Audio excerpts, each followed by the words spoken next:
So if I set this up, so a friend of mine, Glenn Yard, shout out to Glenn Yard, said Yeah. you've got to talk to Matt Simpson. He's made a film. He's an actor. He shot it all himself. And obviously, as soon as I heard that, I was like, Yeah, I like, just had this image of what this was going to be. that's the marketing problem, mate. That is the marketing issue. The old rolling of the eyes. Yes, and Yeah. I I've seen it all, mate. I've seen it all. yeah, we'll talk through that. But obviously, I had a perception of what that was going to be, Yeah. but it's not that at all. I've got to say. So first of all, tell me about the film itself. So what's the story, and tell me the backstory behind you making it. Oh God.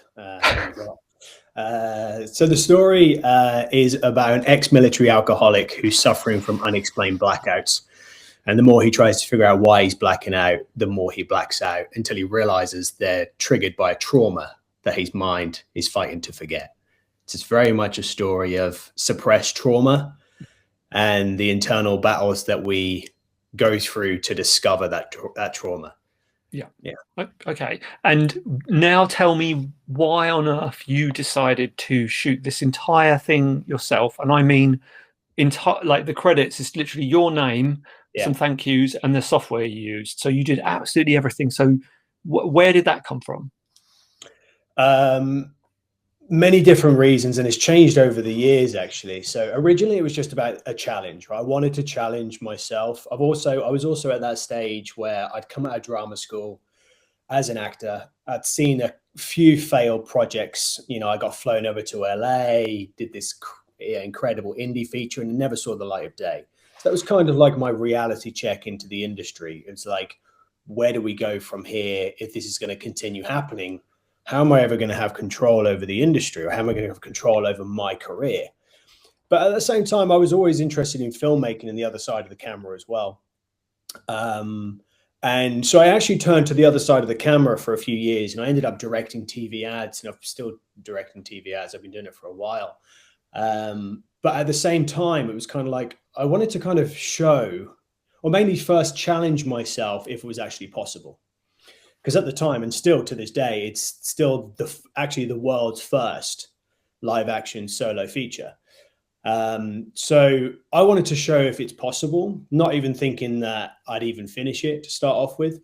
But it was challenging through different processes. Like the writing of it was a challenge in itself. Just to write a compelling one-person feature film is a challenge in itself. There's actually only ever been 2 films that I know of that have got one cast member in it.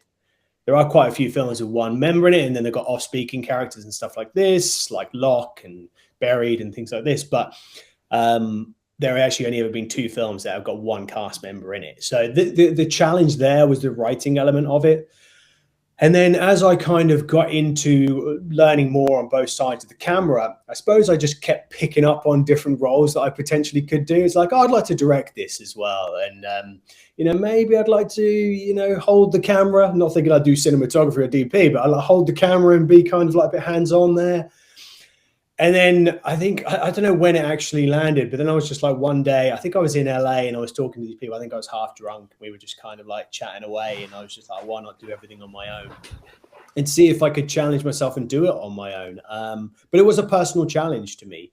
And now, as it's become a bit bigger, I suppose now it's about proving that, we don't have to wait around for an opportunity in the industry. That is the main problem with the industry. And the main problem we always know is that how do you break into the industry? There's always been that break into the industry. And there's no such thing as break into the industry. You're always breaking into the industry. But it's the whole thing of like, how can you, instead of waiting around for an opportunity, because even if you've got a friend who's willing to help you out, you're still waiting for them to give you that time for them to come help you. So it's like, without waiting for any opportunity whatsoever, can you go out? Can you create something compelling enough, interesting enough, that's going to get an audience? But also, can you do it from an accessible point of view? So I also wanted to make sure that it was a no budget film. There's no such thing as a no budget film, but as in like it was a 0 budget film, which means everything was kind of hired at lower cost, including the location, which was an Airbnb.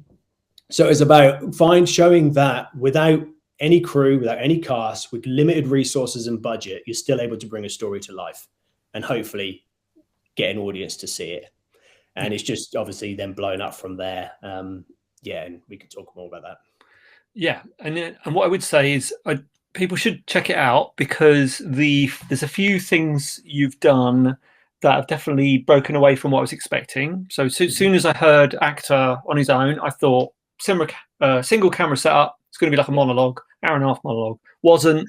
And also it cuts a lot. There's a lot of camera shots in it. It's not like it's not like one wide and one close and you just cut between that. It feels like we're all over the place.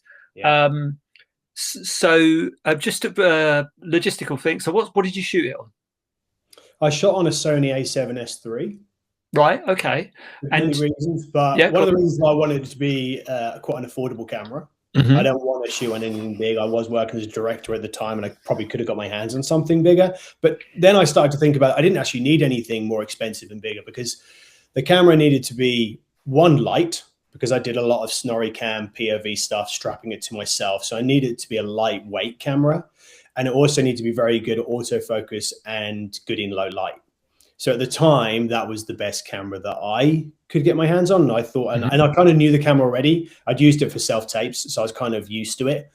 And I think that's one of the things that, take away anything, is that just knowing the kit that you use is half of the battle. It's not the kit that you use. Mm-hmm. So I've always been a believer in you can make anything look good. Doesn't matter what you use a lot of the time. It's the intentionality behind it. So the Sony A7 III was good for many different reasons, and it really worked. Like, there are moments where it pulls autofocus perfectly with no breathing and stuff like this. And I'm just like, oh, it's just dumb luck. But it was great that it happened that way. Obviously, you can set focus. And so the camera was one thing, but talking of going about, you mentioned about coverage. So coverage was, it should be one of the main goals, to get coverage, but also it's story first. So it should obviously be detriment to the story, right? Whatever the story needs. Now, for me, I wanted the story and the camera work and the sound and everything to be very subjective, right? I wanted the audience to feel like they were going along with Rob as a character and in his psyche and going along with his thought process. So the subjectivity of the camera, which is where like I said earlier, I did like snorri cam stuff and POV stuff. So you felt like you were, in what Rob was going through. But I also placed the camera in things like, I put it in the clock and the bin and different things like this. Anything that kind of grabs his attention or is kind of what I want the audience to be thinking about at that moment, I use the subjectivity of the camera as well. So that gives you a lot of coverage anyway, and intentionality behind the shots that you choose. But I also storyboarded the whole thing. I actually storyboarded it in 3D. Not that I needed to, I just didn't want to sketch. But I did it in 3D mainly because I was also able to figure out the lens, and I wasn't able to get on the location beforehand too much. So I could figure out what lens I needed for the location, the measurements and the size of the flat that I needed. And I think it all comes down to preparation. With solo filmmaking, it's all about prep, because you're so fatigued, it's relentless when you're filming, is that everything comes into preparation, which is why I storyboarded it. Now, when you're not solo filmmaking, you're in a team and you're filming, sometimes it's nice to be like, oh, let's just see what happens, right? Let's think creatively on the day. And that's great. But as solo filmmaker, you can't really do that, because you'll just end up just either messing with continuity or missing a shot that you need to tell the story or things like that. So I did have a very clear shot list, and I was making sure that I was ticking those boxes off on the shot list, making sure I was getting the story that I wanted to tell, because I was just tired, right? Yeah, I bet you were. How long did it take to shoot? 20 days. Yeah. 20 days. I went in thinking I could do 10 and it doubled. And I'd done production management before, but it was just the element of, it's so unexpected of how much you can film in a day is very different to normal filmmaking. And I was very ambitious and tried to do everything on a very precise and concise time, because obviously took time off work to do this. I didn't want to spend that much money on the location for long, even though it was just like an Airbnb, but I didn't want to do that either. But it was a massive reality check when on day one, I only filmed a page and a half and I needed to film 5 pages. So then it was kind of like, okay, what am I doing wrong? How do I reevaluate this? And how do I just get going? And the irony is what was holding me back was my actor's brain. Right. Okay. Because I was most experienced in acting, and I feel like I was using that a lot of the time on set a little bit more. So it was always like, oh, let's do another take to make sure the acting's there and stuff like that. And actually, I didn't need that. I just needed to get on with it. Once I got a take, I just needed to move on. I couldn't play around with it. So I was still in that playing around mode, because that's where my director's hat comes on, is I like to kind of get more out of a take and more out of the acting to see if I can get something different in edit. But I just didn't have time for that. I just needed to tell the story. So then it became literally just run of the mill, get it done. And in the end, I wasn't even thinking about acting. Acting was the last thing on my mind. Wow. And it's interesting, actually, because you've sort of done what a micro budget filmmaker would do with the cast, is you've sorted something enormous out first, which is location. And that is a really cool location you've got, because it's kind of like multi-level, just got the right look to it. And I'm sure that's probably immediately solved a lot of issues and added your budget on screen. Like I say, really good that it cuts, and you've even put some sort of camera wobble in there at times to make it to sort of almost with you're playing with the audience, because I'm watching it going, oh, hang on, he's got his mate round for this shot, but you've obviously done something there. So it's not camera wobble. It's actually, I used a face tracking gimbal. Ah, right, okay. But there are actually moments, and you'll see it. Well, if you've only watched it once, sometimes you don't see it. If you see it a second time, you start to see actually the camera's moving. It's like there are moments where I'm walking down the stairs and it actually tracks me. Yeah. You know, it only does basic pan and tilt when it works. And it didn't really work that well in low light. Did you see the little outtakes at the end? Yes. Yeah. That was nice to see how you shows when the camera's kind of just not focusing on me and it's just going off the way. Doing its own thing. And I think I didn't do just to be gimmicky as a solo filmmaker. I did it because I wanted a particular pace to the edit as well, and I wanted a bit of movement. And I knew that if I could add movement to the shots as much as possible, it would add that pace to it. So I wanted a little bit of movement, even when I was in shot. Yeah. So, yeah, it works. It works. And so sometimes I'll film a YouTube video where I'm talking about filmmaking, blah, blah, blah, blah, blah. And I'll do video a little bit, and then I'll just stop and look at myself, think, what am I doing? What am I talking about? Why am I, you'll have that moment, you just look at the state of me. So how do you do that over 20 days? Did you do that? Or is it just like, I'm an actor, I don't care do you know what I mean? I'm just going to get on with it. Or were there any moments where you were just like, oh my God, what am I doing? Yeah. And look, do you know what? Actually, people have said I look back on it now and I think I'm insane. But at the time I didn't. And I think it's because I just had this goal to finish it. And I had so many other things on my mind. But yeah, I look back on it now and I think, God, that was just ridiculous that I did. It just like embarrassing in some moments as well. Like, why do it? But then I just keep thinking, why not? Right? Like that's the thing. Yeah. If I at the time, did I find any moments? No, not really. No. Yeah. I guess once you committed to that, you've got to do it. You've got too much on your mind, especially when you're sticking to something. I think if you have too much thinking time, then maybe that's what I think. I had that issue with how many pages I was filming, how much I was filming to start off with, because I was overthinking it. And a lot of the time, if you've done enough prep, you don't have to overthink it. I think that's where I was. Definitely. And what's the kind of like final budget figure, do you think? How much did you spend on it? Oh, so yeah, I've worked this out a few times, but obviously, because it's such a long period of time, it's anywhere between 5 and 6K. Yeah. Okay. You got to remember, like the camera to buy was 3 at the time. Lenses cost another grand, location cost another grand. So it's zero budget, right? And then I hired a few things. I did hire a few props, like there's a big telephone box, I had to hire that, and a few little lamps and stuff like this. But yeah, I wanted to make sure it was achievable for other people, and I've had some amazing response. Even this morning, some guy reached out saying he's now doing his own solo project because he saw the film. And it's just, I love how it's inspiring people to see that they can do things like this, because like I said at the start, the hardest thing in the industry is being in the industry. My first day at drama school, the drama teacher said to us that 1% of actors are working at any given time. And we're in this little world where we just think, oh, it's going to happen. It's going to happen. A lot of the time it doesn't. So, low budget independent projects, just going out and doing it is definitely what you should be doing, but that's also a challenge in itself, right? They're getting the people on board, and it does cost, and then the challenges of keeping everyone happy is an issue as well. So I wanted to show and hopefully prove that you can do it without that. Whether you want to or whether you need to, I don't know. Whether there's an audience for it, I think it comes down to how good the film is. And that's what I've always been worried about, is that the one person hook is the thing that sells it and not the story itself. And the film itself isn't good enough. But the good thing is now it's proven itself, where it's literally won every festival it's been in, which is crazy. And most times it's won it on the premise of, well, actually all the times it's won on the premise of the film, but most times, like 2 of the times, I remember one of the judges came up to me and they didn't even know it was one person.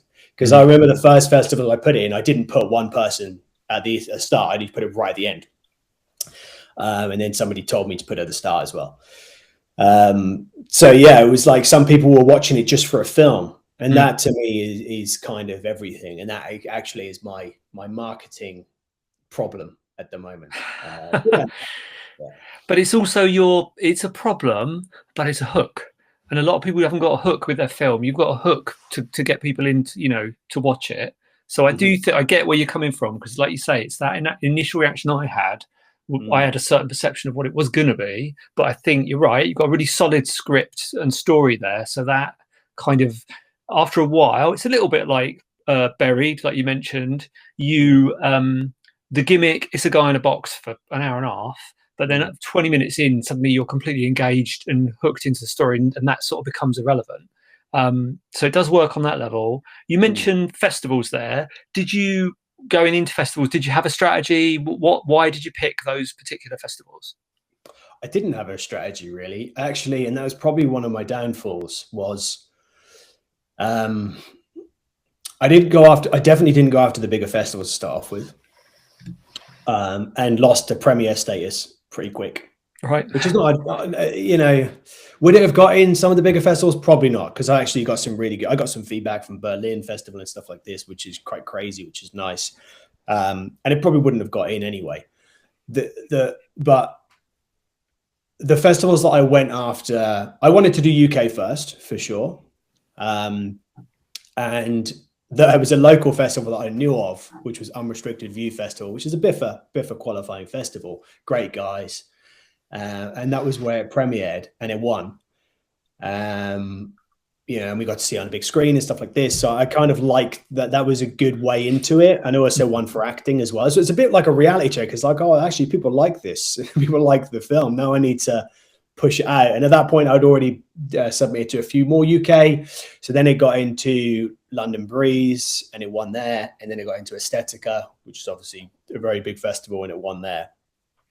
Right. And then 2 weeks ago, or a week and a half ago now, it had its US premiere at Cinequest. Now, Cinequest is obviously a very big festival in the US. And, you're talking like, there was like Bob Odenkirk there and Steve Zahn there and stuff like this, with their films. So you're going up against studio films then, right? It's a different kind of, now you need to, that's when you start seeing how does it work within the scale of things from a distribution point of view and the market point of view. So it was nice to see that. And it was definitely more of like a reality check on the next stage, which is distribution. I was planning to maybe do a few more festivals, but actually I'm going to go more sales now and distribution with it. I don't think any more festivals will elevate it in any way. And I found that festivals are interesting. Like, I love festivals, don't get me wrong, but they are struggling. Festivals struggle. They are struggling to get people in, the right audiences in. And that's why they're all going online as well. And it's just, you've probably done this yourself, but it's a long game, right? The festival thing, like I've been doing festivals since June last year now. So it's nearly been a year, and it's normally about a year of festivals you do. So yeah, I'm now at the point where it's talking to sales agents on some great conversations. And like you said, the hook really helps. Like I'm talking to some big distributors and big sales agents, but then it's that conversation of, I don't know how I can market this, right? Like that's the challenge. because the hook is good enough, and the hook should be good enough to get people, just to, even an audience, to click. But then it's got to be justifiable. Like, what are they getting from the film? What are they, you know, what's the enjoyment from the film? So that's the other thing that we have to try and market. And that, because it's not a high genre film, it's this drama, psychological kind of thriller. It kind of spreads across all three. It's not clearly defined as a genre film, which, unless you've got a name behind it, struggles to get to market. Yeah, absolutely. And I would say, I guess my advice in that area, I know exactly what you're talking about, because I made a film a couple of years ago that was very difficult to put a genre on, and that meant that sales and distribution was a challenge, because they speak in genre. They want to be able to go, it's this, package it like that, sell it like that those people will like it. Unless they're the big sales agents who are just looking after the studios and talent. Yeah.